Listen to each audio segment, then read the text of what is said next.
जय श्री राधा रानी सरकार की, जय श्री कृष्ण भगवान की, जय शरद पूर्णिमा महोत्सव की। मंदिर श्री बंसी वाले महात्मा यूट्यूब चैनल की ओर से हम आप सभी भक्तों का हार्दिक अभिनंदन करते हैं। आज हम आपको शरद पूर्णिमा व्रत की खीर वाली कथा सुनाने जा रहे हैं। जी हाँ, जो खीर वाली कथा होती है वो वही हम आपको सुनाने जा रहे हैं। तो जैसा कि आप सभी जानते हैं कि हमारे हिंदू धर्म में शरद पूर्णिमा अर्थात रास पूर्णिमा, जिसको कोजागरी पूर्णिमा भी कहा जाता है, उसका हमारे हिंदू धर्म में बहुत अधिक महत्व बताया गया है। तो इस वर्ष शरद पूर्णिमा 9 अक्टूबर दिन रविवार को है। 9 अक्टूबर दिन रविवार को घर की छत पर खीर बनाकर रखी जाती है और अगले दिन सुबह उस खीर का प्रसाद पूरे परिवार को खा लेना चाहिए, जिससे कि भगवान की अनंत कृपा मिलती है। इसके बारे में विशेष जानकारी वाली वीडियो भी हमारे चैनल पर आने वाली है, लेकिन इस समय हम आपको यहाँ पर शरद पूर्णिमा व्रत की खीर वाली कथा सुनाने जा रहे हैं। शरद पूर्णिमा अर्थात रास पूर्णिमा की खीर वाली कथा हम आपको यहाँ पर सुना रहे हैं, जो कि इस प्रकार है।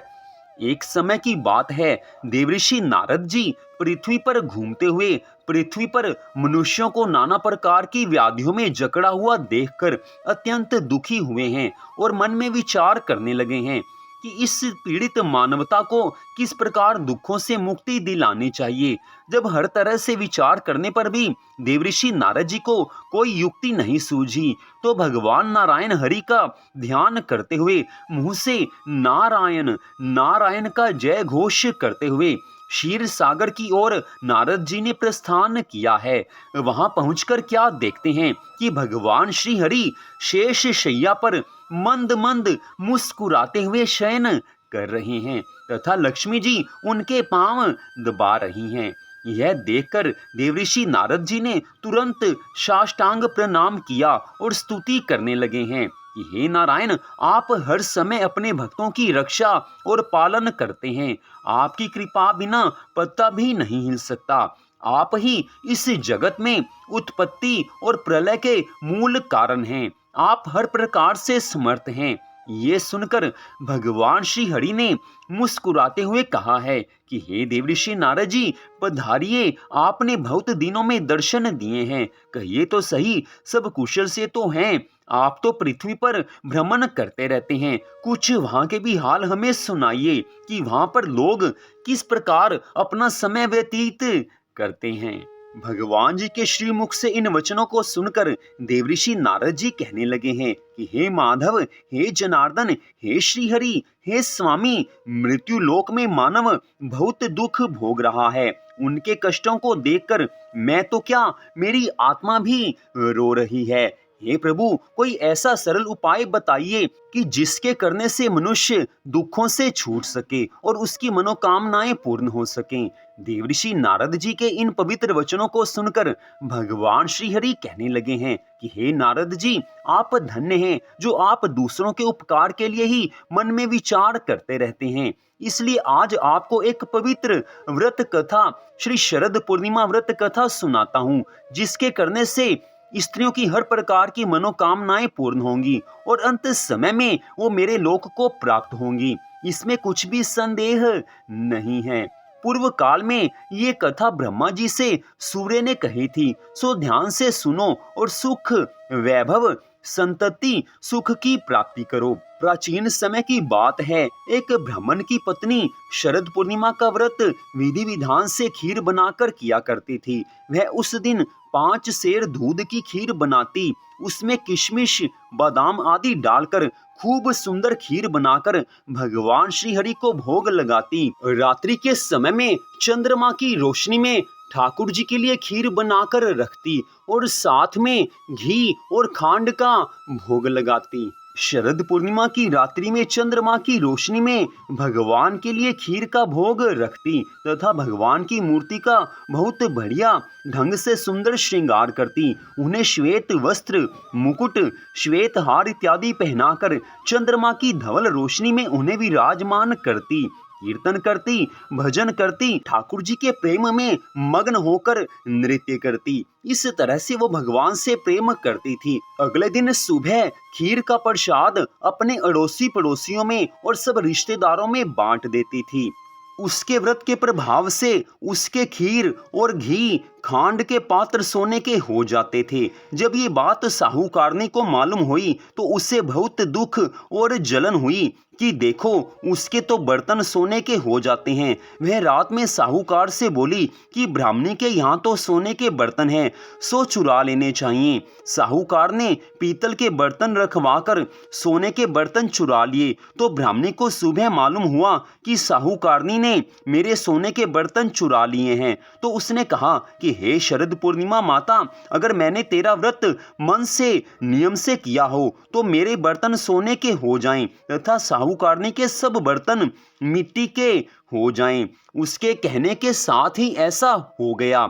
साहूकारनी के घर के पीतल तांबे के सब बर्तन मिट्टी के हो गए। अब तो साहूकार और साहूकारनी बहुत दुखी हुए और रोते धोते ब्राह्मणी की शरण में पहुंचे और जाकर ब्राह्मणी के पैर पकड़ लिए हैं और अपने किए की माफी मांगने लगे हैं। फिर साहूकारनी ने ब्राह्मणी से पूछा कि हे माता, आप कौन सा व्रत करती हैं जिसके प्रभाव से बर्तन सोने के हो जाते हैं।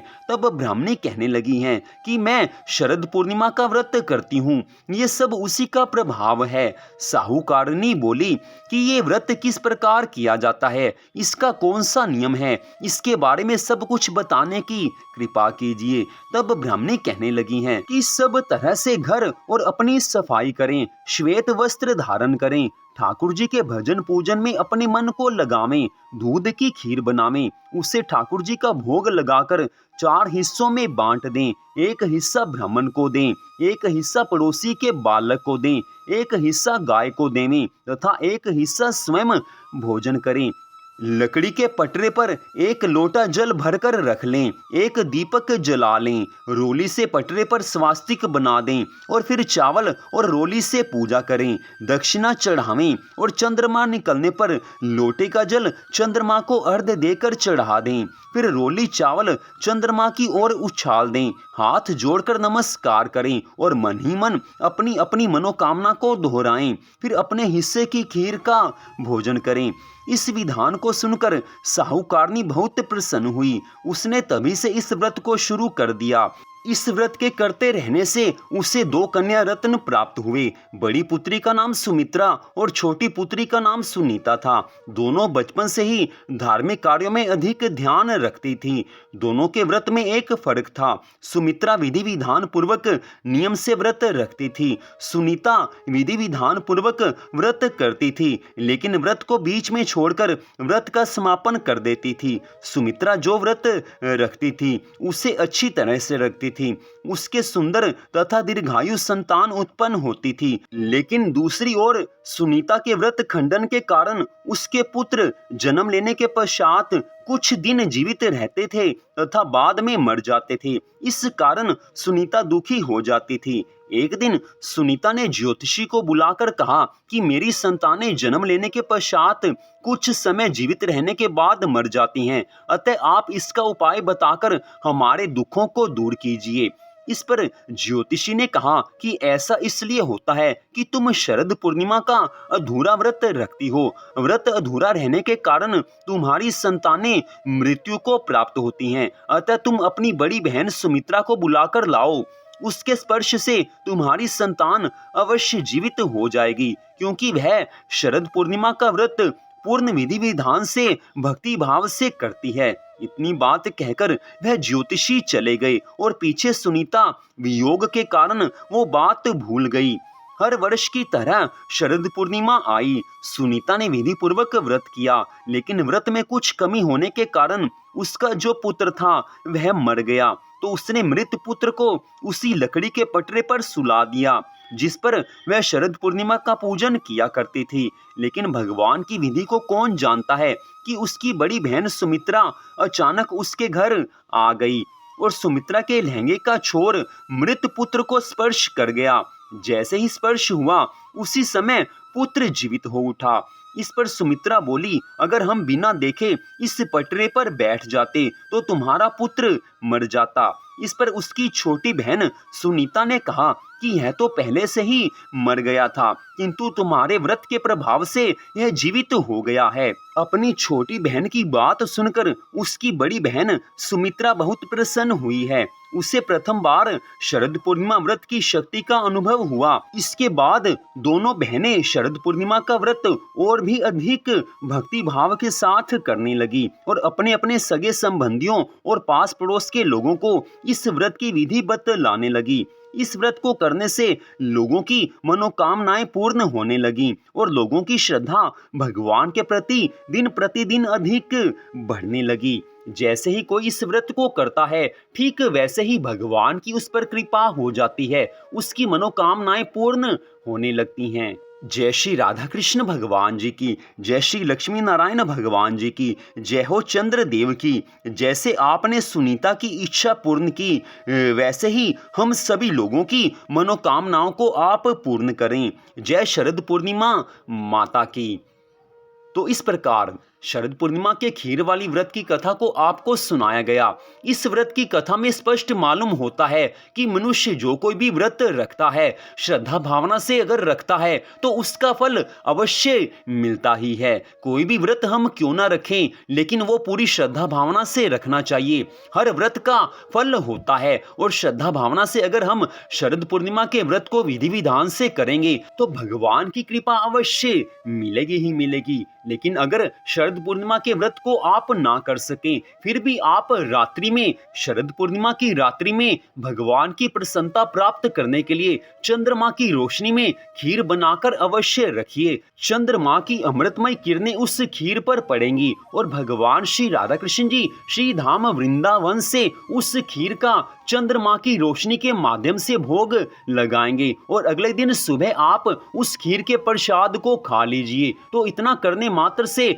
घर से बीमारी आदि तकलीफें दूर हो जाती हैं, भगवान की कृपा मिलती है। घर में हमेशा के लिए धन संपत्ति का वास हो जाता है, घर में भक्ति भावना बढ़ने लगती है, हर सदस्य का भगवान के चरणों में प्रेम बढ़ जाता है। तो इसलिए आप ये कार्य अवश्य करें। तो मंदिर बंसी वाले महात्मा यूट्यूब चैनल की ओर से शरद पूर्णिमा के व्रत की और भी कथाएं हमारे चैनल पर डाली जाएंगी, उन्हें भी आप अवश्य सुनें। तो आप सबका हार्दिक धन्यवाद। भगवान श्री राधा कृष्ण जी की शरद पूर्णिमा व्रत की अनंत कृपा सदा आप सब पर, आपके परिवार पर बनी रहे, इसी मंगल कामना के साथ जय श्री राधा रानी सरकार की, जय श्री कृष्ण भगवान की, जय श्री लक्ष्मी नारायण जी भगवान की, जय शरद पूर्णिमा व्रत की, जय रास पूर्णिमा महोत्सव की, जय कोजागरी पूर्णिमा महोत्सव की। जय जय श्री राधे, जय जय श्री राधे, जय जय श्री राधे श्याम।